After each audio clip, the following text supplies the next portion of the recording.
Hi అండి. Simple and టేస్టీగా వేరుశనగ విత్తనాల పచ్చడి అలాగే తోటకూర వేపుడు ఈజీగా ఎలా తయారు చేసుకోవాలో చూపిస్తాను. చేసుకోవడం అయితే చాలా ఈజీ, రుచి అయితే తింటే మీరే చెప్తారు. చాలా అంటే చాలా బాగుంటుంది.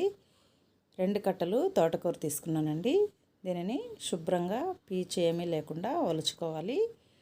కాడలు మాత్రము ఒలిచేసి కడిగిన తర్వాత ఈ విధంగా ఒలిచేసుకోవాలి. చూశారు కదా, నేను తరగలేదండి, ఈ విధంగా ఒలుచుకున్నాను. ఇలా ఒలుచుకుంటేనే రుచి వేరు, తరిగితే ఒక మాదిరి రుచి. ముందు స్టవ్ వెలిగించి కడాయి పెట్టుకొని 1.5 టేబుల్ స్పూన్ ఆయిల్ వేసుకొని, ఆయిల్ వేడెక్కిన తర్వాత ఆవాలు జీలకర్ర హాఫ్ టేబుల్ స్పూన్ వేసుకొని చిటపటలాడిన తర్వాత ఉల్లిపాయ పొడవుగా కట్ చేసుకొని వేసుకున్నాను. అలాగే ఒక ఎండుమిరపకాయ, కొద్దిగా కరివేపాకు కూడా వేసేసి మొత్తం ఈ విధంగా కలిపేసుకోవాలి.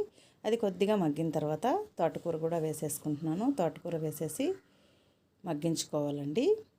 ఈ విధంగా మొత్తం తోటకూర మొత్తము వేసేసుకుంటున్నాను. వేసేసి మూత పెట్టి ఒక 2-3 నిమిషాల తర్వాత చూపిస్తానండి. ఈలోపు వేరుశనగ విత్తనాలు అయితే పక్కన వేయించేసుకుంటున్నాను. వేరుశనగ విత్తనాలు కూడా చక్కగా వేగిపోయాయి. అదే కడాయిలో టమోటాలు, పచ్చిమిరపకాయలు శుభ్రంగా కడిగి ముక్కలుగా కట్ చేసి 1 టేబుల్ స్పూన్ ఆయిల్ వేసేసుకొని మగ్గించుకోవాలి.